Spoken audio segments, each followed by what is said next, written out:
तो दोस्तों, अपनी प्रॉपर्टी सेल करने जा रहे हो, दो बातों का ध्यान रखना। क्या आप लोग रेजिडेंट इंडिविजुअल हो या एचयूएफ हो, या आप अदर देन देम हो? अगर आप रेजिडेंट इंडिविजुअल हो या एचयूएफ हो, ध्यान देना, आपने जो प्रॉपर्टी एक्वायर करी है वो बिफोर 23 जुलाई 2024 करी हो। अगर ऐसा है तो आपको जो शॉर्ट टर्म आएगा गेन, तो उस पर तो स्लैब रेट से टैक्स लगेगा। लॉन्ग टर्म आएगा गेन अगर, तो आपके पास दो ऑप्शन है।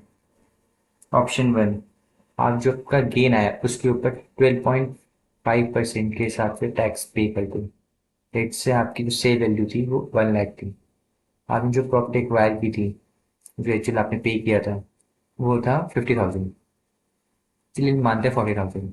तो आपको जो गेन आएगा 60,000 का, उसके ऊपर आप लोग 12.5% से टैक्स पे कर दीजिए। ओके। सेकेंड ऑप्शन, गेन आया हमारा वही 60,000, और गेन पर 60,000 नहीं है, इस पर हम देंगे 1 लाख। हमारी परचेज एक्विजिशन थी वो कितनी, 40,000। उसमें आपको इंडेक्सेशन का बेनिफिट मिलेगा। अब डिपेंडिंग अपॉन द ईयर आप इसमें सेल कर रहे हैं, लेट्स अज्यूम कि इंडेक्सेशन से उसकी जो कॉस्ट बनी वो 60 होगी, और आपको जो गेन आया 40%, 40,000, उसके आपको टैक्स देना पड़ेगा 10%। आपका टैक्स देना होगा आपको 4,000, और एज पर दिस 60,000 के ऊपर आपको 12.5% देना पड़ेगा कंपेरेटिवली हिसाब है।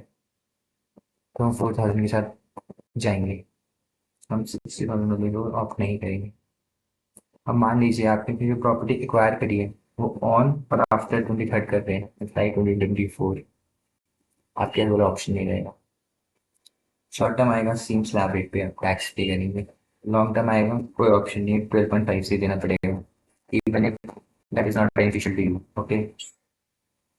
और फिर जो दूसरे हैं उनके पास कोई ऑप्शन नहीं, शॉर्ट टर्म पे स्लैब रेट ही देना है, लॉन्ग टर्म पे 12.5%, कोई ऑप्शन नहीं है आप लोगों के पास।